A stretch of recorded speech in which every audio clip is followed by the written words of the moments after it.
Nothing can stop me. I'm all the way up. All the way up. All the way up. I'm all the way up. I'm all the way up. Good morning, Money Matrix podcast, where smart money finds a smarter way. I love that. And then we have to start with Good Morning Vietnam. I'm Meyer Dalal. Jason Mantione. So today is going to be an interesting conversation. We're going to be talking about flipping, house flipping. And for me, in my opinion, house flipping is done. You know, whatever flippers that are doing these ones and twosies, they're going to be bankrupt. They're not going to be able to sustain. And Jason has got a different perspective. I believe there's a way it can be done. So we're going to have the conversation now. Yes, we are. So let's get right into it. I mean, let's lay the landscape and let's really see what we're talking about here. I'm not talking about your professional investors who are professional flippers, who have crews, who have businesses, who have everything lined up and geared towards, you know, doing this as a full-time business. I'm talking about the mom and pop, the person who watches Musa Al Tarek or Vanilla Ice on TV and is a DIY expert, and all of a sudden they're going to go and buy flip homes. That's who I'm really talking about, because those are the people that truly in the market we're in right now are the ones that are going to end up getting mauled. By the way, I don't even have my headset on. Wow. Look at that. There we go. There we go. Much better. Now you can actually hear me through the thing. So what are your thoughts on that? I mean, right now you have so many amateurs, so many people that are coming into the market, and the truth, they have no idea what's involved, in my opinion. I agree with that. But this is something that you cannot do for fun. This is not something, hey, I'm going to give this a try, give it a whirl. This has to be something that this is a business. This is a business. You're here to make money. So you have to have a couple of things in place, and you have to have the mindset that it's a business. If you want to do it for fun, this is not something you want to do for fun. I think a lot of them will do it as a business or want to do it as a business, but here's the hard reality with the numbers. According to Adam Data Solutions, the average gross profit on a house flip has fallen from $67,000 in Q1 of 2022, so about 3 years ago, to just $36,800 in Q1 of 24. So really 1 year dated data, which I'm sure is pretty much the same, if not worse. So that's over a 2 year period. It's declined 45%. And that's gross profit. Yeah. I understand. But in this business, 50,000 has always been the mark. You want to walk away when it's all said and done with 50,000. It's been like that for years and years. And you'll always get the one that, you know, the couple that you hit a home run on and you got it for a great price and you make it. But 50,000 has always been where you want to be. So those numbers, I mean, we're kind of in the middle there. I don't think that the numbers are that far off where you cannot make money. But this has to be certain things in place, ready to go. But that I have some topics I want to speak on that you have to have in order to succeed. I mean, just look at the numbers, though. I mean, look, right now, what do you have going up against you? Your lead time. Your average time on market is significantly higher. Your affordability, the affordability metrics for people that are buying these homes, also not affordable. Interest rates, hard money loans are now at 12 to 15%. And lastly is the inventory. I mean, if you look back at 2020, right where COVID was, you know, there was still opportunity, but everyone is still living in this fantasy of when 2008 hit and 2009 and 2010, where you had 3 million foreclosures. Yes. It was insane. So you could buy anything with a 30 to 40% discount and you were bound to make money. Even if you messed up the whole thing, you still made money. Absolutely. Right? I agree with that 100%. But today, your inventory is limited to what, 300,000 foreclosures a year? Yeah. If you're lucky. Yeah, about that. Yeah. So you have such an uphill battle, and yet flippers do this all the time. I get calls all the time from investors, flippers. They're saying, Meyer, I bought a flip, but I'm turning it into a rental. Was that the plan? No, it wasn't the plan. It became the plan. And a lot of times they're upside down on the rent. So it's really a catch-22, because at one point, what happens? I mean, look, I'll give you a perfect example. I have a client who has a friend who bought 2 flips in Delray. Okay. Okay. One of them, he got an okay deal on, and the other one, he really didn't get such a great deal on.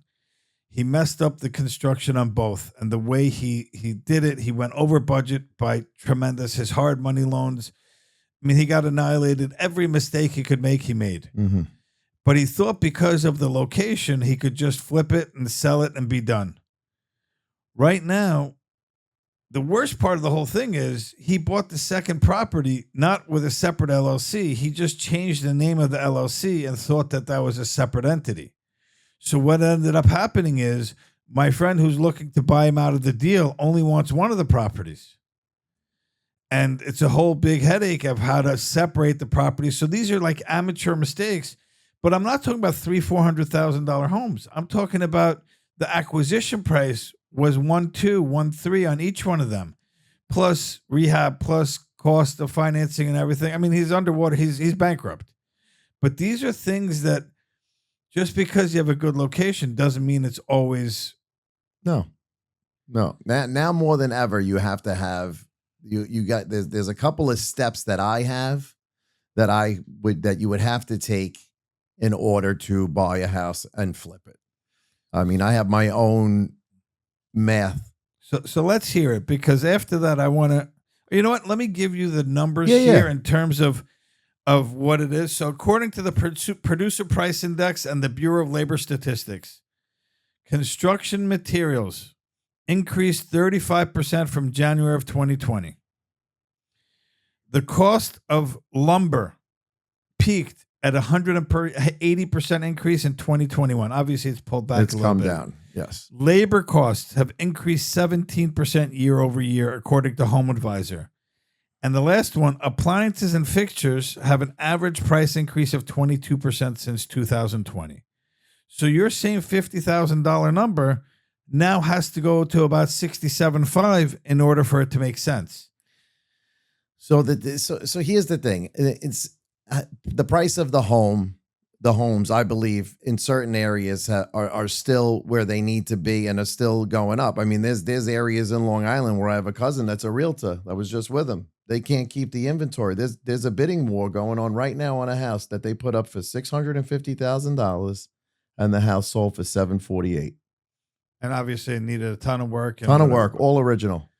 So there's certain areas where the inventory is minimal and you're getting a lot of return for the home without any upgrades or any renos. So there's a couple of things that I could send out to. This is for the person that is retired, wants to start another business, a side business, or might even want to make a go at this full time down the road, but they want to start with one. This is what I go by for myself. There's nothing better than having your own license. In certain areas, it's not that hard to get. Now, having your own license, you can dictate the job. You don't have to pay a general contractor the additional 20% fee. You pull the permit yourself. You're in control of the job, and you hire your own subs under the main permit of the job. So having your own life, you can do that. That is huge. But how realistic is it for someone like me? Mm-hmm. If I wanted to do this, how long would it take for me to study and do this and go at it? I'm not a professional. Long Island, Texas, North Carolina, South Carolina. It's not. The test is. It's literally a joke. What about Florida? Florida, no. You're not doing it in Florida unless you're in the business. You got to know. You have to know a lot. The tests in Florida they're definitely in depth. They're serious, but there's a lot of areas where it's not. So if someone's in Florida, though, what do? They don't get into the business? No. So then there's the other part of the equation. So now, if you want to, and I know you're going to come at me on this one when I say it, but I'm going to say it. You have to do multiple flips if you're going to make money. And when you're doing multiple flips, you have one guy, that's the money guy, the paper guy, okay, who's working on the numbers, paying everybody, the permits and whatnot. And you have a project manager per se. You need somebody on that job every day. If you have 3 houses going at once, 2 houses, one, you have to have somebody on that job every day, watching the subs, making sure who's showing up, that they're not making mistakes. The material is being delivered. If it's not delivered, you're going with the pickup truck and you're picking up the material to keep the job flowing. So this is definitely a 2-person business. You cannot do this by yourself. If you want to do it by yourself, then I'm going to go with everything you just said and do not do it. You need 2 people. One person that has experience in the field. You cannot do this business unless you have some type of experience in construction. You will fail.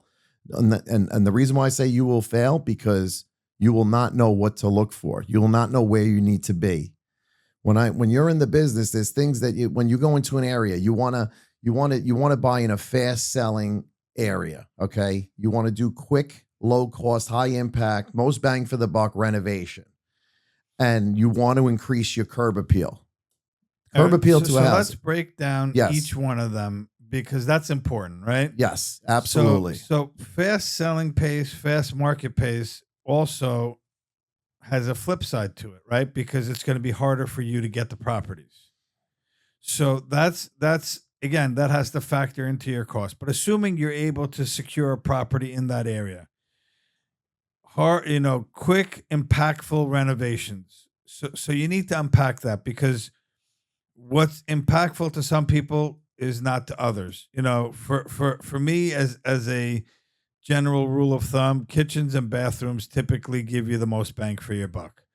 Everything else is just, fluff. Flooring, paint, trim. So is what is the cost of an average kitchen? What is the cost of an average bathroom these days? And I'm not looking to go high-end appliances. And again, this does not apply to the luxury market, because luxury dictates its own fee structure, own cost, because in that luxury market is totally different. I'm talking about 3-bedroom, 2-bath, 1,800, 2,000 square foot home that you can get in for $300,000, $400,000, $500,000 and flip and try to make $50,000, $60,000, $70,000.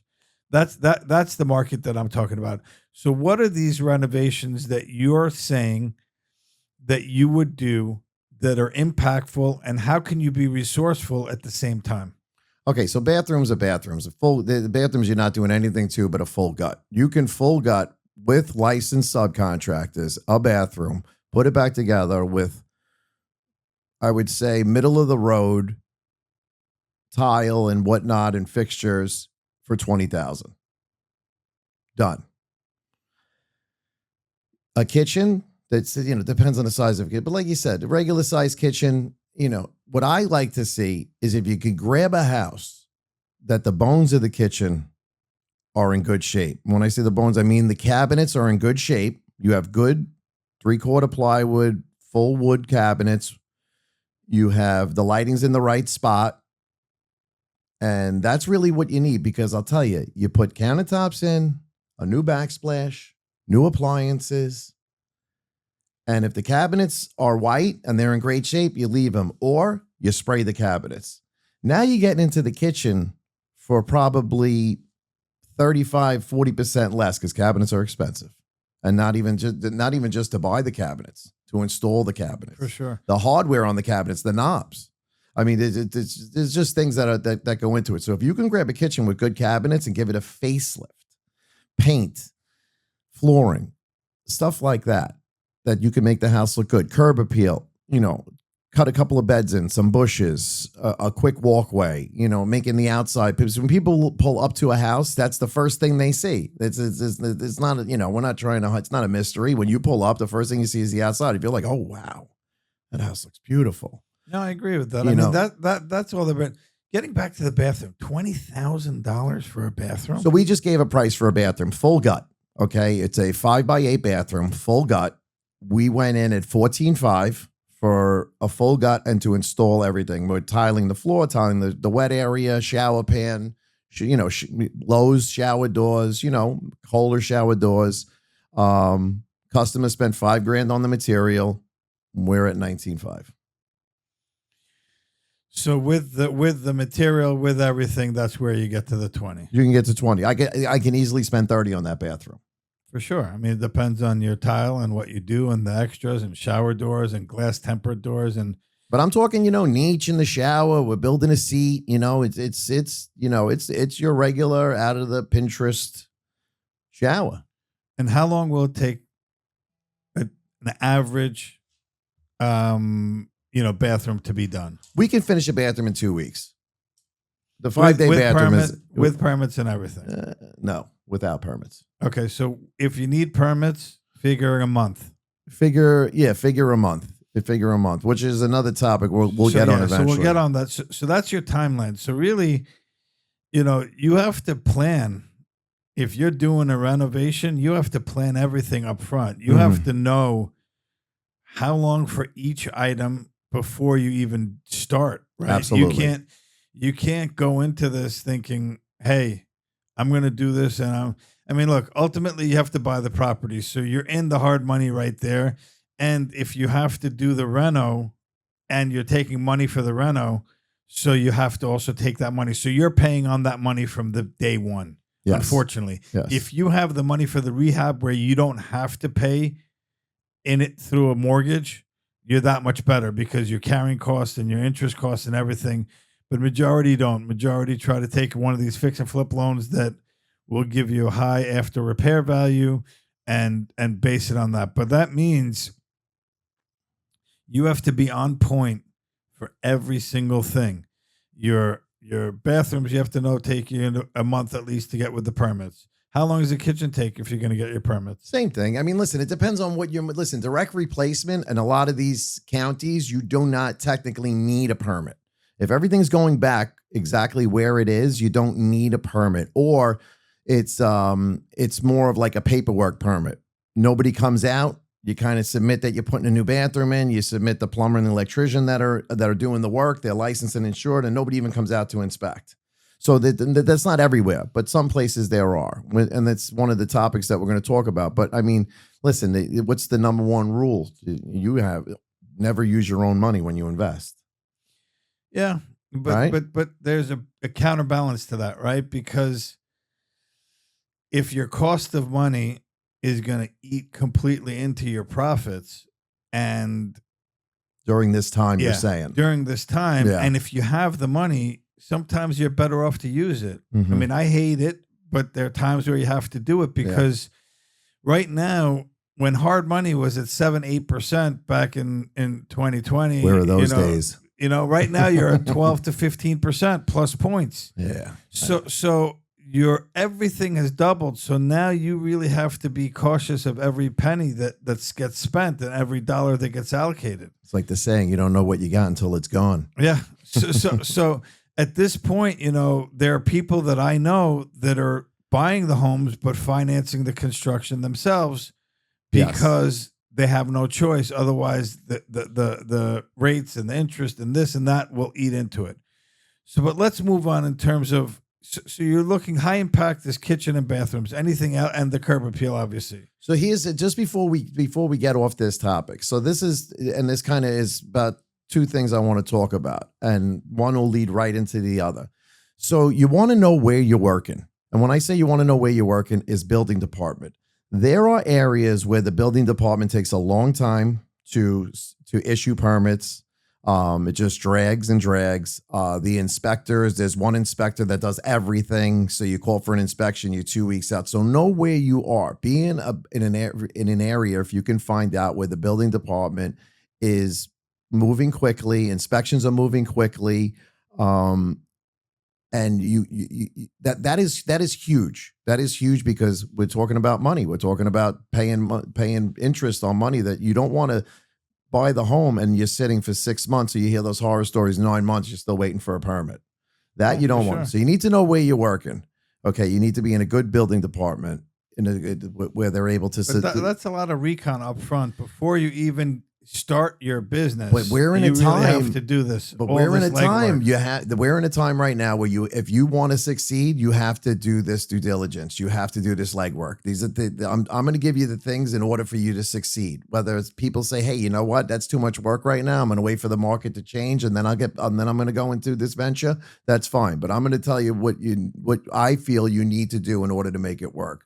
So with that being said, you're not going to get a low-cost home. You're not going to get a home at a great price that needs a kitchen, a bathroom, and a paint job. It's not going to happen.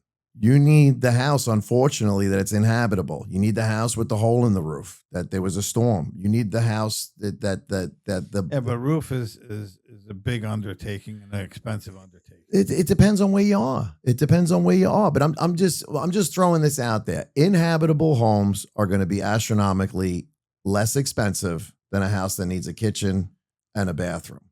With that being said, if you are able to hire an expediter and expedite the process, no pun intended, to get the permits ready to go, an inhabitable home is where you're going to get the deal. These other houses where you're going to fall into what you're saying, that $30,000, $40,000 profit range, which to me, even when it's been the $50,000 profit, if you get 50,000, you're doing good. I never thought that was good, but that's what they were. That was the norm. That was the norm. That was the norm. But I mean, for 50,000, I mean, I've been in this business since I'm 16 years old, and you could make a $50,000 mistake overnight. For sure. I mean, and that's where it comes into the fact that being prepared. So the distance is a big thing. Huge. And they didn't know anything really about that county. They just thought, oh, I'm a builder, I can do. But, there's a lot of variables, and maybe you bring in your general contractor and make him a partner you can in do the that. deal. Absolutely. Rather than trying to just, if you know somebody who's good, say, hey, listen, It's a great I'll idea. bring you in on the deal. I'll give you a piece of the action plus to do the job. Absolutely. But at least don't kill me. 100%. I've been approached many times with offers like that. Absolutely. That's exactly what I'm talking about. So that knowledgeable person that gives you your network, that lets you know about your building department, the area. So the reliable network, plenty of reserves. If it was 25% 2 years ago, have 50% in reserves if you can. The more reserves you have, the better off. That's You a big don't one. you don't want to get caught and be out of money. And now what? That's what happened to the guy who had the 2 houses in Del Rey. He And ran now- out of money, And he'll sell them for whatever he can get and right he now. kept tapping into the hard money construction line, and they just kept giving him because they took advantage of the whole situation. He's wiped out. I mean, the guy's bankrupt, done. And he'll be lucky, and he'll take whatever he can basically get right now for the house. Getting zero is done. It's over. So Over. So what are some strategies that flippers can use if they still want to get in the game but don't necessarily want to flip now anymore? What are some options that we won't call them flippers, we'll call them investors Okay. that can come into the market and say, what can I do to take advantage of the market and if they want to fix a little bit, whatever, because at the end of the day, whatever you're fixing is going to increase the value of your home anyways. And Yes. chances are, if you decide to rent it, it's going to increase the rental value as well. Okay. This is what we're advising our investing clients right now is it's my burr. It's the buy, Reno, rent. And when I say Reno and rent, I mean, you're going to buy a house, you're going to buy a home, whatever it is, and you're going to do a quick reno. Flooring, paint, nothing crazy. If the kitchen's in good shape, we're going to put some appliances in because, listen, we're renting it. So you know what? And who knows how long this market's going to be like this? Who knows where it's going to go from here? How much better is it going to get? So minimal renovation. So it is, it's a nice place to live, paint, flooring, like I said, appliances, give it a spruce, rent it out. Let it rent until everything, kind of evens out. And then if you want to do your major renovation, say everything changes, the interest rates change, the hard money is cheaper, Not that I think that a lot of this is going to happen, but when material comes in, just different things. We have a boom and the market goes through the roof and houses jump 25%.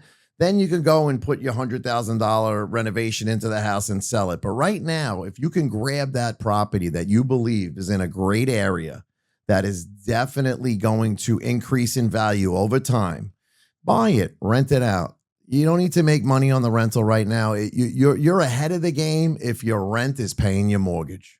You're ahead of the game. I agree with that. And then you're not put under pressure to find a home at a deep discount or find a beat up home in order to fit the box of this flip formula, if you will. Absolutely. Right now, you're buying a home with the purposes of doing a light renovation and then renting it out and rinse and repeat. Keep going. Boom, boom, boom. That's boom. it. Buy it in great areas where it's going to increase and just keep buying them and build yourself a little portfolio. And a couple of years from now, sit down and reevaluate your situation of what you want to do.